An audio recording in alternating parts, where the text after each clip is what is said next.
This is Meet the Thriller Author, the podcast hosted by thriller novelist Alan Peterson. Each episode, Alan sits down with some of the most exciting voices in mystery and suspense, best-selling legends and rising stars alike, to talk writing, process, and the art of crafting a killer story. From Dean Koontz and Walter Mosley to Frida McFadden and Lee Child, over 200 authors have joined Alan for deep, revealing conversations that every thriller fan and aspiring writer will love. You can find transcripts, show notes, and the full archive of episodes at thrillerauthors.com. And don't forget to check out Alan's own heart-pounding thrillers at thrillingreads.com/books. Now, here's the latest episode of Meet the Thriller Author. Hey everybody, this is Alan Peterson with Meet the Thriller Author, and today on the podcast I have USA Today bestselling author Ty Hutchinson, the creator of the long-running Abby Kane thriller series and other thrillers. Ty writes high-concept, fast-paced thrillers that keep readers up at night, and his latest, Dark Bright, might be his creepiest yet, coming out on July 26th. Welcome to the podcast, Ty. Hey, Alan. Thanks for having me. Happy to be here. Yeah, it's so great. If people are watching this and see why I'm smiling, is Ty and I we're friends in the real world, so it's a different one. We're not just virtual friends. Yes, exactly. But so glad to finally have you on the podcast. So Dark Bright, man, that's such a chilling and mysterious premise. What was the spark that led to that idea? You got to tell me about that one. Well, it's like what you said. I would say most of my stories start off with me asking the what if question. And it's just, whatever pops into my head. Well, what if there was this girl in the middle of nowhere and all she could say was this one word that doesn't make any sense to anyone? Because when I thought up Dark Bright, I just put two random words together. And I went, okay, that sounds weird. Let's start there. Or what if you move to a new country and the friends you made, you find out that they had these really terrible rules, such as no unapproved pregnancies allowed. So everything starts off with me, what if, and I just kind of build around it. I can't explain how the story vomits itself out, but it just does. So you've been writing the Abby Kane series for over a decade now. I can't believe how time flies. A decade. And it's weird because it's not the first book I wrote. I wrote a couple of other books before that I didn't really feel like was capturing what I wanted. And so I killed the series and I sat down. I was like, well, you know what? I kind of like reading mysteries and thrillers and stuff like that. And my aunt, Abby Kane, is actually based off my aunt, who's a retired FBI agent. And she's short, 5 foot nothing, probably 100 pounds soaking wet. She would tell me these stories about her life in DC and what she had to do. And I just found it so fascinating. So she sparked Abby Kane professionally. The personality of Abby Kane is really my mom. I don't know if she ever figured it out or not, but I remember when my dad read my first Abby Kane book, I don't think he was maybe 2 chapters in, and he stopped and he looked up at me and said, "Does your mom know that Abby Kane is her?" He picked up on it right away. And I said, I don't know. She's never said anything if she did. Wow. Yeah. Well, that's great. Getting ideas from the real world for your books, huh?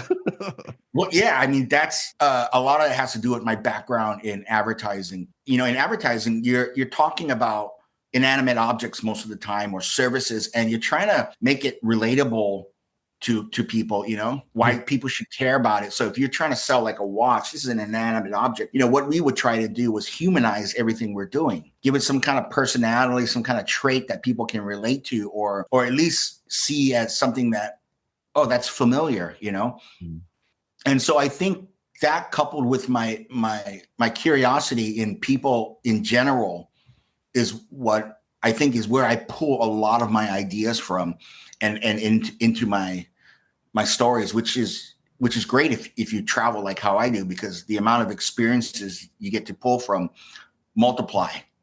Yeah, that's a big part of you, right? Because you've been writing full time since 2013, and you've been like a digital nomad, basically, right, for all that time. Yeah, I've been homeless all that time. It's like I haven't had a permanent residence. I'm like a ghost. You can't find me. You don't know where I'm going to be. It is, because I credit it to my wife, because at the time we were separating. It was on good terms, and she told me, she said, "Hey, you know what? You've always wanted to write and travel. Why don't you go and do that now? And as soon as she put that thought in my head, I started thinking about it. I took 2 days. I made up my mind. Yeah, I'm going to do this.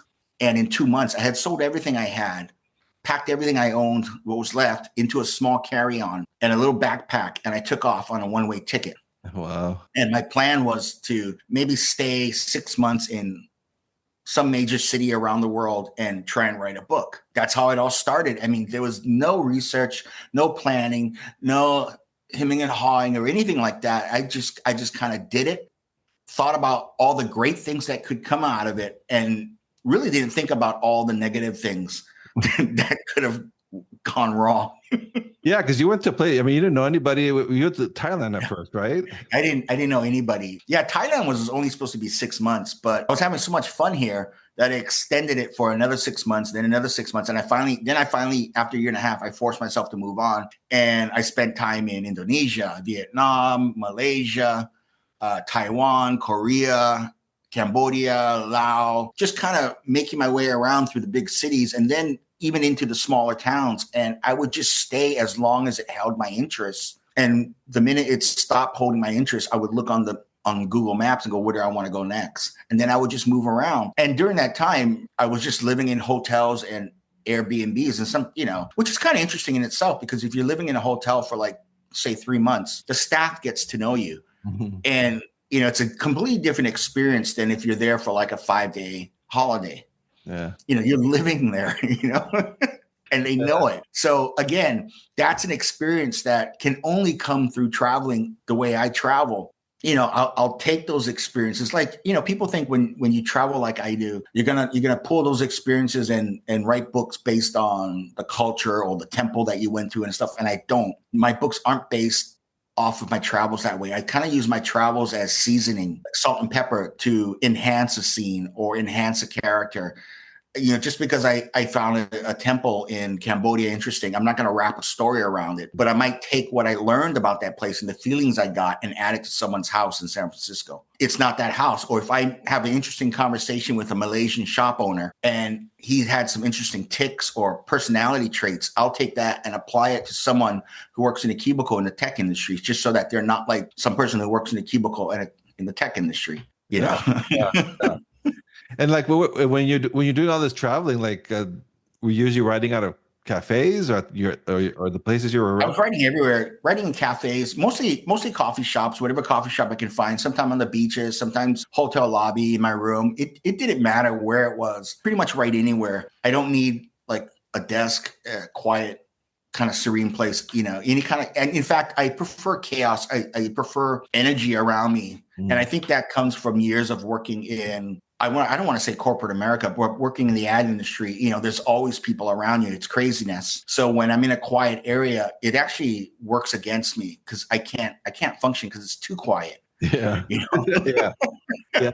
And some people need total quiet and stillness. And, you need chaos. I'm the complete opposite. I need noise. I need chaos. I need all that around me. So coffee shops or restaurants or any place like that work pretty well. And I remember you said you were in the advertising world. So you did like the Super Bowl commercials. I mean, you were like the big times. I did. I mean, the kind of advertising I worked on was what they call brand advertising. Mm-hmm. So it's all the crazy stuff. It's not like, come on down, we got this Honda Accord for $999. It's got 4 doors and blah, blah. I call that dealer advertising, but that's really aimed at people who've already made a decision. I'm going to buy a car. It's between these three. Which am I going to buy? Whereas brand advertising is more about making the brand relatable to the person or positioning it in a way that they remember it, or repositioning it if it's got a negative aspect to it. So you get to do a lot of these crazy things without the hard sell. And so for the longest time, I was in advertising for 20 years. My job was ideation. It was coming up with ideas. So you get used to coming up with a lot of ideas under pressure with a lot of constraints. So coming up with an idea for a book for me is so easy because I don't have those constraints. I don't have we need it in an hour, It's like you can do whatever you want. So to me, it's super easy because I don't have all these rules baked in. But, advertising, I loved advertising. It was the funnest job I had for a long time until it wasn't fun. And it stopped being fun when they made you work in management. And I didn't like managing people. Yeah. I missed sitting around and making my friends laugh and coming up with stupid ideas. It's kind of like how I imagine if you're a comedian, all they do is sit around and try and make each other laugh, because that's what they do. They're comedians, Yeah. The next thing you know, you're the boss. And it's like, oh. Yeah. Next thing you know, the boss, and the dynamic's not the same, and you're just kind of like, oh, this sucks. What is your writing process like? Do you outline or do you just start writing? It sounds like you're like a writer. I was a pantser at first and to be honest, it's because I didn't know what I was doing. So I didn't know how to outline. If you didn't take any kind of creative writing courses or all that kind of stuff, you don't know any of that. And even though I was a copywriter in advertising, very little copywriting is done. More of it was big picture kind of ideas, visually driven. The longest thing I ever written was probably a paragraph. Mm-hmm. So I didn't know how to outline all that. So I would just pants it. I would ask the question, okay, this happens. And what happens next? Well, this would happen next. And then what happens next? Well, this would happen next. And I keep doing that until the story's done. That was literally how I do it. Now I kind of semi-outline because the process is a lot quicker when I do that. I don't necessarily follow the outline, but I will spend time jotting down a few sentences, what I think is going to happen, just so that I have it there to refer to if I need to refer to it. For the longest time, I would just make it up. And if I had a great idea and I couldn't remember it the next day, then my thought was, well, it must have not been that great because you can't remember it. And come up with something else. Oh, I like that. I would be like, oh, what was that idea? I'd be torturing myself. You're like, Yeah. You're torturing yourself. It's like, why? Just come up with another idea. Yeah. Yeah. No one's going to miss it because no one knows about it. Only you were the only one. Yeah. Wow. And it's so incredible. So Dark Bride's going to be the 19th, right? Abby Kane, is that? Yeah. 19th Abby Kane. I never thought the series would go on this long. I actually never thought I would have a career as an author. Again, it was a spur of the moment kind of thing. I was well paid in advertising, but I hated it towards the end. And I just naively thought, well, I'll just become an author. What's so hard about writing a book? And I think that's actually great because I think if you don't realize how difficult it can be and you don't realize all the hardships and you kind of go into it blindly, I think it's better because then you don't start questioning yourself. You don't start overthinking and you don't start going, well, maybe I'll wait for this, or maybe I'll wait until I have more money saved up and all that stuff. I just looked at it as like, how different can this be than creating a 60-second commercial? It has a beginning, middle, and an end. That's all I need to do is make a beginning, middle, and end and just make it interesting. I figured if I can make, a commercial about a watch interesting to someone, I sure as hell can make a story interesting. And you went straight into self-publishing, right? You didn't deal with trying to find the agents or querying or any of that. You just said, I'm going direct. Yeah. I was going to do that because I didn't know any better. Yeah. And then I found this blog about this author who was self-publishing. And the more I read it, I was like, wow, this is right up my alley. This is what I should be doing instead of going the traditional route. Because, in advertising, you're making commercials, you're making print ads, you're making outdoors. Yeah, I'm not actually filming the commercial. You hire a director, you hire people who are really good about it, but you're there through the process. And so you are involved and you're making these things, you're part of it. And so I was like, why would I turn all this control over to some publishing house or whatever? And to be honest, I thought I could market my books better than they could. Mm-hmm. I thought I could design my covers better than they could, or at least I could hire designers and brief them better than what they would have done. Mm-hmm. Yeah, that was control too. Yeah, I mean, and that was only because of my background. I'm not saying I pulled it off right every single time. In fact, I think there were times where having that ad background worked against me because it was too addy. I would make things too commercially. And it would lose a little of the rawness. So I kind of had to forget a little about my past. Yeah, so it is interesting writing a long-running series like the Abby Kane books. So you have readers who expect something from the Abby Kane, from those books, because they love her and they love that series. So how do you balance that with doing something new like Dark Bright? Like, can you tell us a little bit about that? Because that's a little bit... There's like a psychological thriller-ish, and there's like the dystopian thing going on. Yeah. I don't think about it that much because that's just the type of stories I write. I like big, high concept ideas. I like ideas that are so easy to elevator pitch that when you pitch it to someone, the average person can run with it. To me, that's how you know when you got a really strong idea, because you can pitch it in a sentence and someone can be like, oh my God, I totally get that you can do this and this and this. This can do this, and you can, it can be about this and this. So when the average person can start riffing on it, then you got a solid idea. Yeah. And I love coming up with ideas like that. And again, it's probably tied into my ad background, but so that doesn't lend itself to the typical crime thriller where it's like, okay, let's just start off with a crime and how do we make it interesting and how they solve it? Because I did write Abby King books like that, but when I did write those, they didn't really fulfill me as much as coming up with this big idea, which is the reason why I write trilogies within the series, and that threw a lot of people. It's like, wait a minute, one book, one crime, next book, new crime. And I was like, nah, I'm writing a trilogy. And so I would write like books 3, 4, and 5 would be a trilogy. Books 7, 8, and 9 would be a trilogy. Books 10, 11, and 12 would be a trilogy. And so I think from the very get-go, you're either going to like what I do because it's different or you're not going to like it. And a lot of people don't like it. But thankfully, hundreds of thousands of people do. You have to do it for over 10 years now. This is amazing in this business. Yeah. I mean, I feel really thankful and I'm grateful, but I always thought everyone was doing that well because I never paid attention to the industry. I was too busy traveling. Business of publishing and writing was really secondary. So I actually thought people were doing really well, or at least as well as me, or if not better, because I wasn't sure if I was doing well. I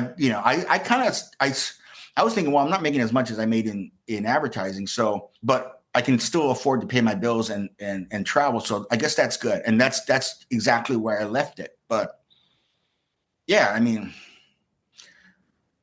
I never thought I would have this career, and then again at the same time, I guess I expected I would have this career because I stupidly quit my job and left. Yeah, it worked out. You didn't have a plan B, did you? No, I had no plan B. I really didn't. And so now I was asked about the tools of the trade. So like, what do you use? Use Word? Use something else? What do you used to write your books? I just use Word. I tried using Scrivener and stuff, but I don't know, the learning curve was too much. Yeah. I'm pretty simple. So Word kind of solves the issue. And, if I need to, I'll refer to an outline, well, that's where the outline comes in, because then I can look at the outline and go, oh, okay, this is kind of where I wanted the story to go. I know you probably hate this word. Do you have a routine? Do you like say, I'm going to write 5,000 words a day? Or in the beginning, I didn't. It was just, I would spend my mornings writing because I was most productive then. Mm-hmm. But if I'm sitting I remember once I was living in Bali and my routine was to get up in the morning, eat breakfast, go to this coffee shop. It was always empty. It was huge, but it was always empty. No one went inside there. So I had the place to myself. And I would sit in the corner. I would listen to music, writing, singing out loud. And the staff, they wouldn't pay me any attention. And then one day, this other foreigner came inside. And that kind of screwed up the routine because we both came there. He wrote blogs. And we got absolutely nothing done every single time we were there on the same day because we would just talk and share stories about, he was traveling like I was, but he was married and he had a little kid. I think his daughter was like maybe 2 years old or 3 years old. So they were traveling as a family. Oh, wow. And so we would just waste a whole bunch of time. And it got to the point where he and I decided, okay, I'm going to work in this coffee shop. And right across the way was a Starbucks. And he's like, okay, I'll go to the Starbucks. And we had to separate or else literally nothing would get done. So it was back then, it was like, I would just follow, whatever interests me, and if I could get some writing done, I get some writing done. But, nowadays the business is completely different. It's not like how it was back then. Mm-hmm. So I kind of stick more to a schedule now. And I have things that I know I need to get done, and it's more of a priority. I don't just drop things and just go and travel, and I think I'll go do this and this and this and this and forget about the book for 2 weeks. Yeah, which is what I did a lot back then. And that is something too that is much more of a business now than it was 10 years ago. Yeah, totally. I mean, I can't explain to people how I actually got here. It just kind of worked its way out. And I always tell people, just follow your dreams, follow your gut, because, most often than not, your gut is probably right. Mm-hmm. You might have to tweak what it's telling you to do, but most of the time it's right. sometimes it's wrong. I remember once I was traveling in Indonesia. I think it was in Yogyakarta, and I got off the train and I knew I wanted to see certain temples, but they were really far away from each other. There was no way to get there from using public transportation. So when you get off the train, there's all these touts, and they're selling you stuff like, I want to be a guide, I can be a driver, and all this whatnot. So I knew I needed a driver. So this one guy came up to me, offered his services as a driver. And so I hired him. I said, okay, take me to these places tomorrow. He's like, sure. So he met me at my hotel the next day, takes me to the first temple, and I have a great time there. He's just sitting in the car, and I go do my thing, and I come back, and we're going to go to the second place. He tells me it's about an hour away. So I say, okay. So doing that hour, because I've been traveling really hard the last couple of weeks, I fall asleep in the car. Next thing I know, I wake up, we're parked in a garage of some house, and he's sitting in the front seat looking at me. He's like, we're at my place. And I was like, what? And I'm still in this fog. I just woke up. I'm still in this fog. He goes, come inside.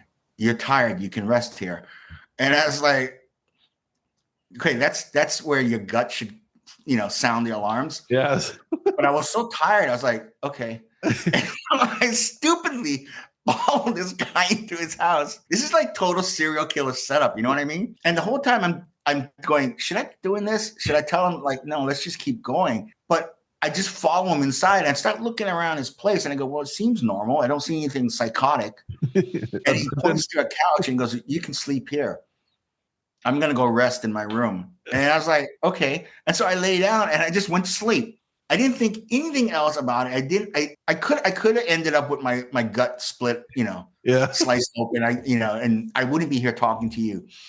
But I don't know how long I was asleep, probably like almost an hour. And then I was awakened by him. He was shaking my arm and he was leaning over and he's like, it's time to get up. And I looked at him again. I was like, okay. And then he's like, it's time to get up. He goes, my wife made us lunch. Let's eat. And sure enough, he led me into the kitchen and there was this huge Indonesian spread and his wife was there and she was all bubbly and happy. She was saying hello. And we proceeded to have this really great meal and conversation after. And it turns out he had been working really late the night before, didn't get enough sleep, and he really needed to sleep or else he was afraid he would crash the car while driving. Yeah. So it was kind of innocently, but I guess, that's the great thing about different cultures. In America, you'd probably ask, do you mind if we do this? Whereas over there, they just do it, Yeah. Yeah, that's cool. Yeah. In that case, was that a good thing to follow my gut? I don't know, but that's a great experience that I might use season a scene or something. Yeah. Well, that's a great story. Could have been one of those missing people, Yeah. Is that what? Never to be found. I think that's from your background, though. I mean, is that sort of like you're saying you use your background to season stories, but like when you're writing like something like Dark Bright, can you tell the listeners a little bit about the actual story about that? Because it's wild. I love the elevator pitch for it. Yeah. So it's about this young woman who's found battered, beaten, bruised, stumbling along this remote mountain road. And the only thing she can say is dark bright. No one understands what it means. She can't explain it, but that's all she can say is dark bright, dark bright, dark bright. So Abby Kane, the FBI agent, and her partner are brought into the investigation to figure out what's going on. And during her investigation, when she follows a trail that this woman left behind, she ends up vanishing. And she later wakes up in this sterile maze of identical hallways. It's so weird. It's so like, what is this place? Because everything looks the same. It's like this endless maze of hallways that are identical. And then she discovers that there are other people living there. They can't explain to her why she's there. They can't explain what dark bright means, but they all look extremely happy and it's as if it's utopia. So that's how the story is positioned and set up, and her partner, Kyle Kang, is like, what the hell happened to Abby? And that's the other side of the story. It's him searching for her, and she's in this weird Stepford Wives type of environment. Mm-hmm. Yeah. It was it was like Stepford Wife meets I can't remember. Silence of the Lambs meets Stepford Wives, because there ends up the villain is this intelligent psychopath, and he's crazy, and that's a perfect example of how I wrote. I seasoned the character. So I wrote him the way I thought I should write him to play the role. But then when I went back, I started pulling in experiences that I remembered or thought of and attributing it to him, to pump up his character a little bit more, to give him some so that he's just not, how many books out there that have serial killers as a villain, Yeah. Like hundreds of thousands, At least. Yeah. And how many books have you read where they kind of sound the same, it's like, whatever's. So I try to give them things that make them, I guess, again, humanize them. Like I love humanizing the villains and making them seem normal. And this just stems from the fact that how many times have you watched the news and people's like, oh yeah, he seemed like a great guy. I didn't realize he had 18 kids stuffed in his basement. This is the neighbor. We barbecue and grill every weekend, and how was I supposed to know? He was chopping kids up. So why? Because the guy came across as this normal human being. He was relatable. He was friendly. So that's humanizing a villain. But then you also want to season it and make it different, because a lot of authors humanize their villains. Mm-hmm. So I just kind of think about, well, how can I make him a little bit more different?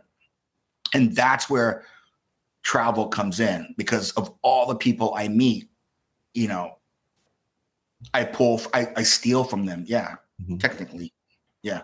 And how many books do you have out now? Because you've written standalone psychological thrillers. You've written a lot of different genres and other type of books too, huh? I do. But I stay in the thriller lane. Mm-hmm. And the more if I were to only write Abby Kane, I would probably get bored. So I push out into action thrillers. I push out into assassin thrillers. I push out into psychological thrillers just to keep myself, interested. But I still write thrillers. So I might, I'm working on all kinds of stuff. I'm working on fantasy thrillers. I'm working on a dystopian thriller, but they're all thrillers. I'm going to write them as thrillers, but they'll be flavored as other things. Whether or not people will actually like them, I don't know. But, that's not something I really pay attention to. I figure, well, I've always done what I think people will like now. And the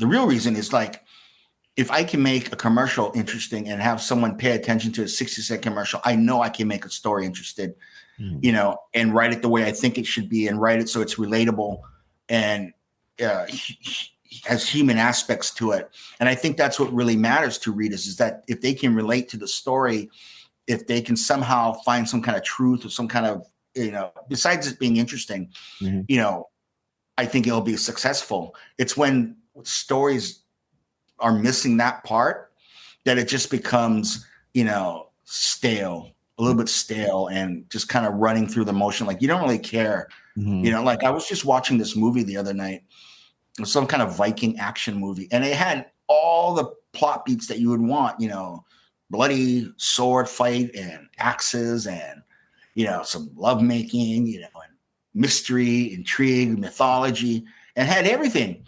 But it was so boring, because there was no humanity to it, you didn't really care about why someone was doing this or whatever. And it's just whatever, but it had all the other things, Yeah. I think Fast and the Furious is interesting, because at least the characters are interesting, and they make you want to see it, but it still has all the plot points of an action flick. You know what I mean? Oh yeah. Yeah. And so now this one, what's so interesting about Dark Bright too, because now you've already talked about it, but it's a trilogy, but it's the 19th book of the series. So there's going to be 2 more books in this Dark Bright world. Can you tell us a little bit about that? Yeah.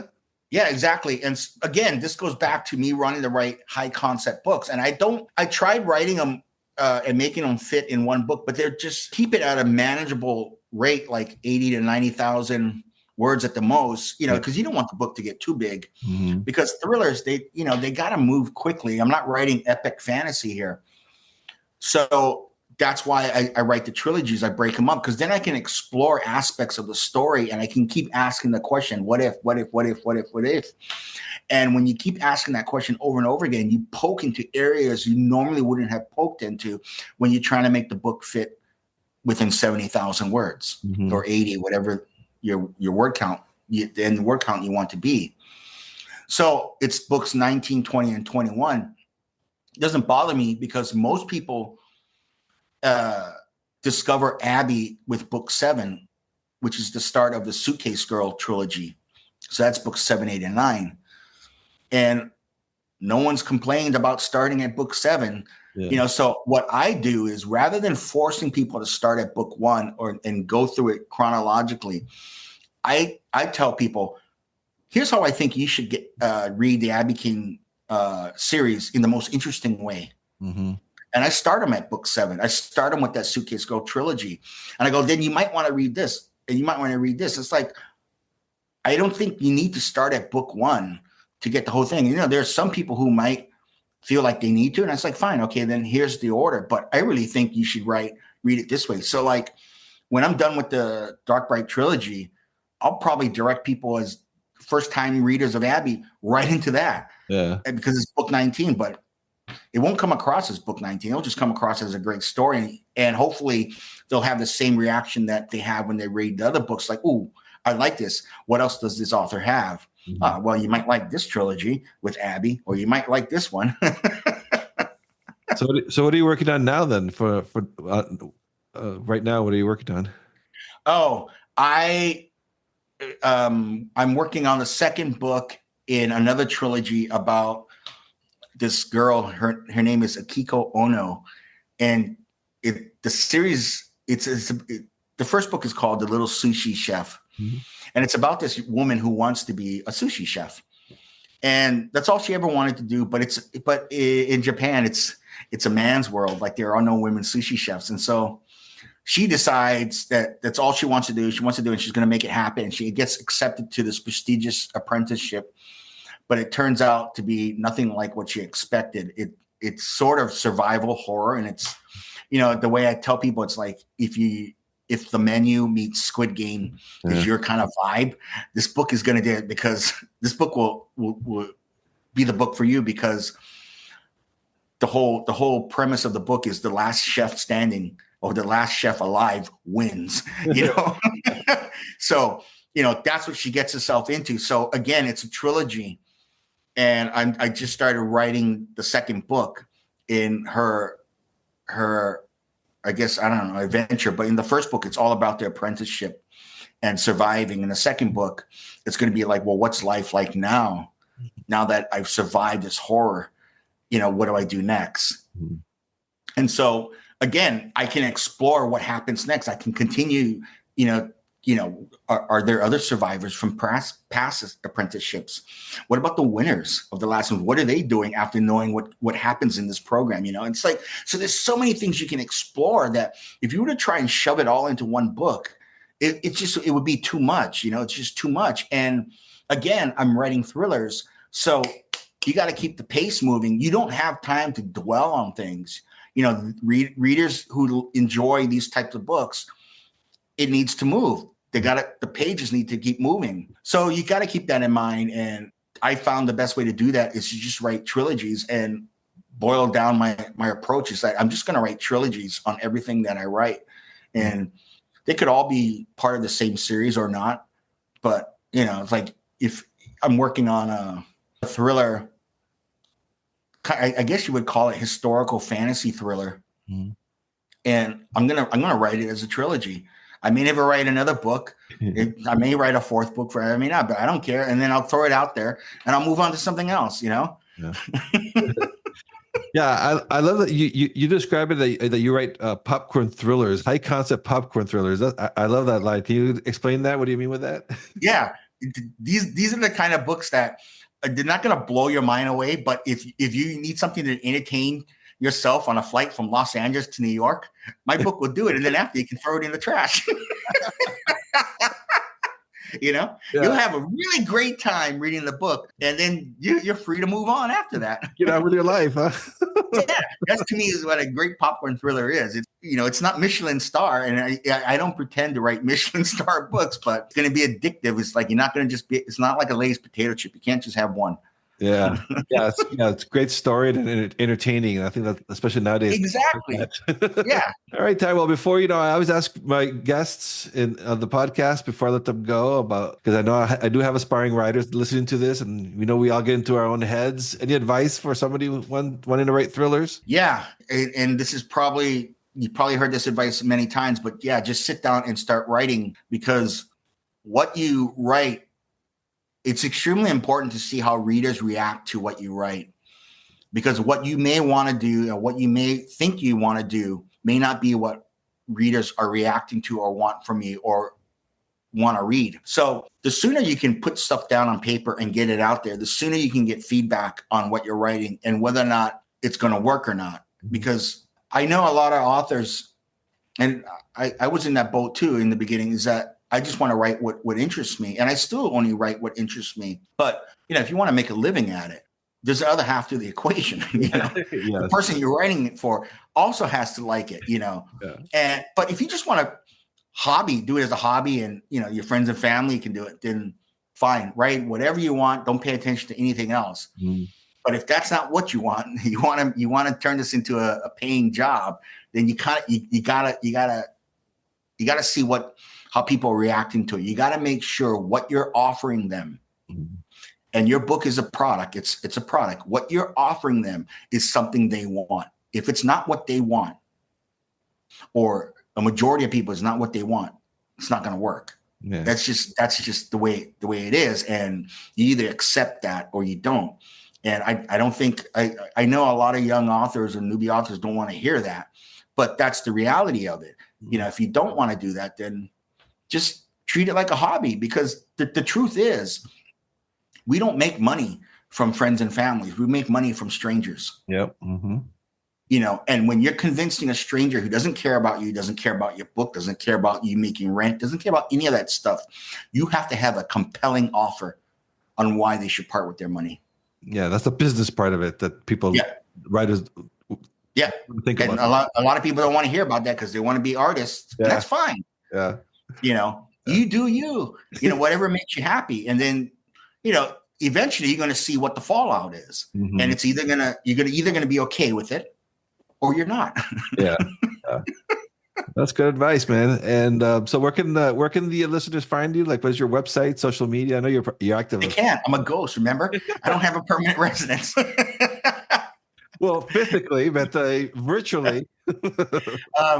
Well, you can always find what's happening with me at tyhutchinson.com, my website. Or if you look up Ty Hutchinson on Instagram, Facebook, or TikTok, you'll most likely find me there too. Yeah, and people can buy your books directly, right? Like that's very, for someone who's all on Amazon, the fact that people can buy books directly from you is wild for me. For the best deals possible on my website, so that I get people coming to me, because it's like I don't have to worry about the commissions that the other retail platforms take, so I can pass that savings on to the reader. So yeah, I always encourage people to browse my website first. Yeah. All right, Ty. All right. Thanks so much for coming on the podcast. It's fun talking to you. Thanks for having me. I appreciate it.